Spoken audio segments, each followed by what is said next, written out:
Hello and welcome to some more Star Citizen. It is the Easter weekend, so I wish all of you a happy Easter weekend, even if you're just having time off rather than celebrating at all. Maybe you're playing some Alpha 4.1.1 on the stress test and you're able to get yourself a Polaris, because the Polaris is for everyone on that stress test. We're going to be talking about Alpha 4.1.1, we're going to be talking about the latest newsletter, we're going to be talking about the spring celebration and all the stuff that's happened throughout this week. So let's start with the newsletter. This April, take off into the Star Citizen universe for free. Choose from 6 diverse ships or try them all.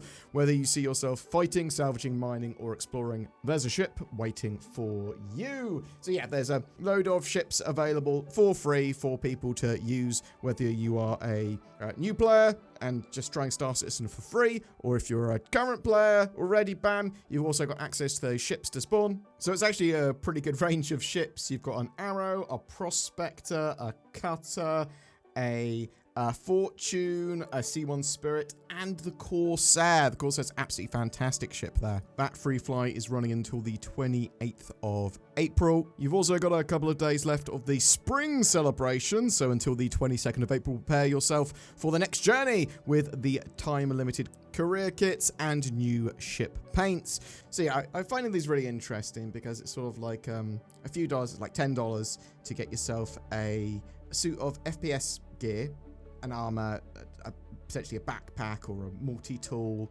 maybe a weapon or whatever, all part of like a combat kit or a salvage kit or sort of a ready for anything kit, just sort of focusing on a particular element of gameplay.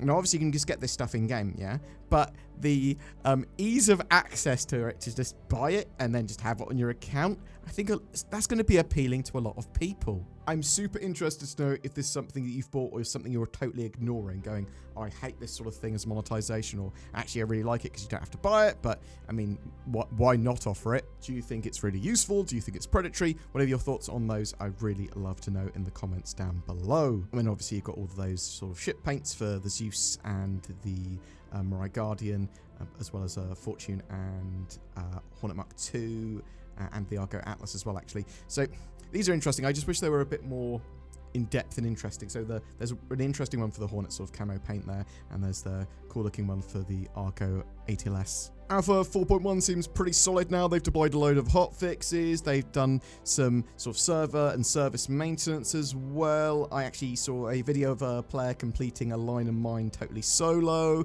So it looks pretty playable now, 4.1 live. I'm interested to know other people's experiences with that as well, because I've not been playing 4.1 much. I've been mostly focusing on 4.1.1 when I've been playing Star Citizen recently. So yeah, let's talk about that.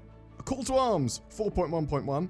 There's a stress test that's ongoing at the moment. And basically CIG have gone, we want Wave 1 and Wave 2 testers to come along and you will get a Polaris, spawn Polarises, mess around in the verse, try and congregate in areas together. There's some focus testing for specific things throughout the weekend as well, but you've got Polarises to mess around with inside and out of those time periods too. So all of this is really interesting to me because it looks like a mixture of a stress test, but also the stuff that's going on with the live build with the kind of free fly and spring celebration. They are doing a little tiny test run of Fleet Week, in my opinion, with a load of this stuff, right? Because I suspect that free fly they're running with Fleet Week is going to be hugely advertised. That's not to say this one isn't. There's at least a little bit of advertising going on with the current free fly. So I think that's interesting. I've seen some YouTube videos that go, oh, try Star Citizen for free now, that are running as literal ads. But yeah, so messing around with that stress test, it is Wave 2 on the PTU. It's like a slideshow. Well, it's incredibly low frame rates, like under 20, normally under 10, where there's like 3 dozen Polaris on screen, all messing around. So yeah, there are dozens and dozens of capital ships basically flying around. There are people stealing and flying around, Idris M's. There's people ramming each other. As soon as there's any form of physics, collision or explosion that moves multiple ships around, when there's loads of capital ships, that is absolutely performance tanking.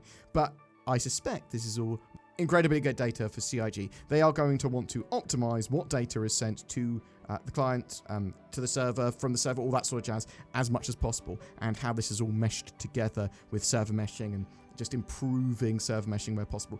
Because you don't want super low frame rates. You don't want all these calculations to be done and sent to all the players that aren't relevant to getting this data. So yeah, this stress test, a mixture of really dumb stuff going on and just really awesome stress tests, sort of just a mixture of that. And obviously we know Alpha 4.1.1 is super combat mission focused. Loads of combat missions in there. They're sort of bringing up a load of the combat missions to the current standard as well over time, it looks like. And mining as well, being able to get some ore pods on freight elevators, but not at others. This is weird with some of these ore pods snapping onto elevators properly, but not at other times. I've seen people not have a problem with this. I've seen people just have problems with this in the recent 4.1.1 patches, but you can actually run a mining op now. So with all the changes and stuff that they are changing, you can basically go mining,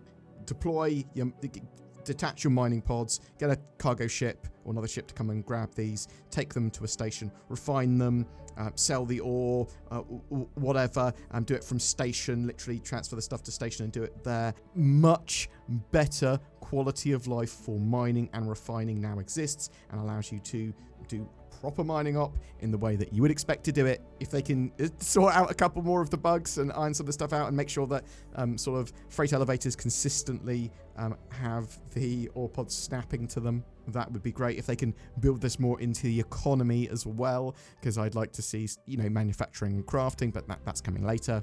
You can probably assume 4.1.1 to go to wider and potentially even open PTU by the end of the coming week. I would expect it to go live the week after. So I'm actually expecting a live release of 4.1.1 on the 1st of May. That's my current expectation. I don't think they're going to be able to get it ready for next week, just because there's a good amount more to test, right? And they're trying to iron out a load of bugs. They are going to want to test sort of Fleet Week stuff, but they can do that after the release of 4.1.1 for the most part, or they can continue to run the PTU, although they might do a light test of that in the coming days anyway. But yeah, lots more stuff potentially in 4.1.1. Could be a load of ships and stuff for the initial release. They might hold a load back for just Fleet Week. We had an Inside Star Citizen episode as well, so CIG have started up their shows again, which is good. This one just talked about sort of hairstyles, some of which are going to be coming in 4.1.1, some of which are going to be coming in later patches, but yeah, they're working on loads of hairs, and they've got sort of lots of different hairstyles, and they've been working on hair just looking great for Squadron 42 and the Persistent Universe. It's genuinely going to improve immersion and just the quality of NPCs and looking at a character. There was a sneak peek in the newsletter of some armor. It said gear up.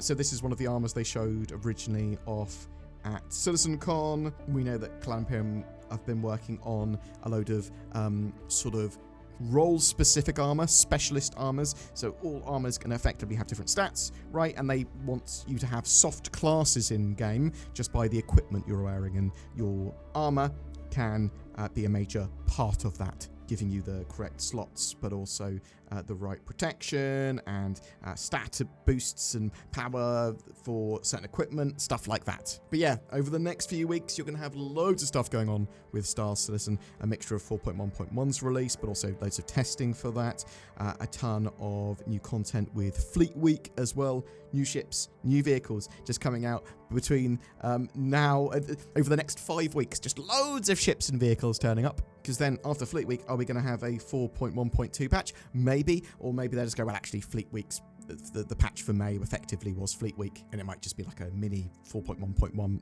update. But yeah, loads of cool stuff going on, and I think a lot of people are enjoying messing around in 4.1.1, stealing the Idris M, which is kind of flyable. It's not finished or anything, but it's pretty flyable. I do not believe it is spawnable yet. But yeah, that and mining and all the new cool combat focus and interesting combat missions. Yeah, but yeah, there's so much more going on with 4.1.1, and yeah, absolutely beast of a patch. So tell me what you think in the comments below. Are you excited for 4.1.1? How's 4.1 treating you on the live build? Has that been great, or are you kind of ignoring that at the moment? Have you been playing in that stress test? What's it been like for you? Are you expecting this to go live sort of next week or the week after? Are you looking forward to anything particular that might turn up during Fleet Week? We do have some videos looking at the potential sort of ships and vehicles that might turn up between now and Fleet Week as well. So check that out if you are interested. They might be a bit spoilery, but we don't actually 100% know what is going on with the releases yet. What's that? You want to get yourself some NordVPN? Use the links down below. Oh, get yourself some better security and privacy and accessibility on the internet. It's worth doing. I use NordVPN. Zin probably does as well. I don't know. She's not here to defend herself. Go to nordvpn.com/BoredGamer or use the links below. As I said, it will be a choice you probably won't regret. Well, click it, get it. And also, you might want to comment on my videos, because if you comment on any of my videos during the month of April, you have a chance to win a Drake Golem with lifetime insurance and game package. We're giving 3 of these away to 3 different lucky winners. One of those Drake Golems was given to us by CIG. Thank you very much for that. And there's loads of other cool stuff to click down below as well if you want to get involved with, supporting the channel more with Patreon or the join button and all that jazz. I'm actually starting to record weekly sort of vlogs and talking about stuff, which might start coming out tomorrow, especially for channel members and Patreon. So that might be a good reason to do that. I'm rambling. Thank you very much for watching. You have a great rest of your April and Easter weekend, and I'll see you in the verse.